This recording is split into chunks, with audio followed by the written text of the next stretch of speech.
টি-20 বিশ্বকাপের পর্দা নামার পর এবার টুর্নামেন্টের সেরা একাদশ ঘোষণা করেছে ক্রিকেটের নিয়ন্ত্রক সংস্থা আইসিসি। প্রত্যাশিতভাবেই এই দলে রাজত্ব বিশ্ব চ্যাম্পিয়ন ভারতের। তবে রানার্স আপ নিউজিল্যান্ডের কোনো ক্রিকেটারের জায়গা না পাওয়াটাও বড় বিস্ময়ের। শিরোপাজয়ী ভারতীয় দল থেকে একাদশে জায়গা পেয়েছেন সর্বোচ্চ 4 জন: জশপ্রীত বুমরা, সঞ্জু স্যামসন, ঈশান কিষান ও হার্দিক পান্ডিয়া। টুর্নামেন্টের সেরা খেলোয়াড় সঞ্জু স্যামসন যেন ব্যাটে আগুন ঝরিয়েছেন। শেষ 3 ম্যাচে তার 3টি 50 বড় ভূমিকা রেখেছে দলের জয়ে। অন্যদিকে বল হাতে জশপ্রীত বুমরা ছিলেন ব্যাটসম্যানদের কাছে এক মূর্তিমান আতঙ্ক।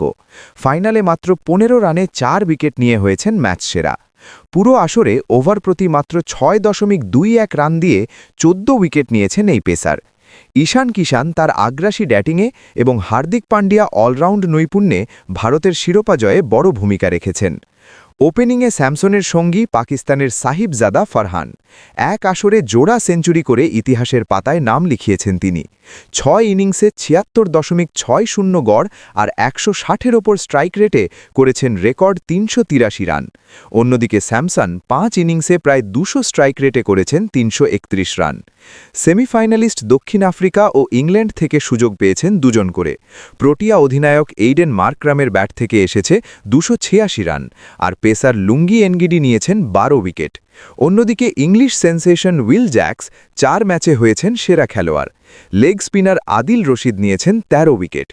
অলরাউন্ডার কোটায় জায়গা করে নিয়েছেন ওয়েস্ট ইন্ডিজের অভিজ্ঞ জেসন হোল্ডার, আর জিম্বাবুয়ের ব্লেসিং মুজারাবানি তার গতি আর সুইংয়ে নজর কেড়েছেন বিচারকদের। দ্বাদশ খেলোয়াড় হিসাবে দলে আছেন যুক্তরাষ্ট্রের শ্যাডলি ফন শালকোভিক। টি-20 বিশ্বকাপের সেরা একাদশ: Sahibzada Farhan, Sanju Samson, Ishan Kishan, Aiden Markram, Hardik Pandya, Will Jacks, Jason Holder, Jasprit Bumrah, Lungi Ngidi, Adil Rashid ও ব্লেসিং মুজারাবানি। দ্বাদশ খেলোয়াড় শ্যাডলি ফন শালকোভিক।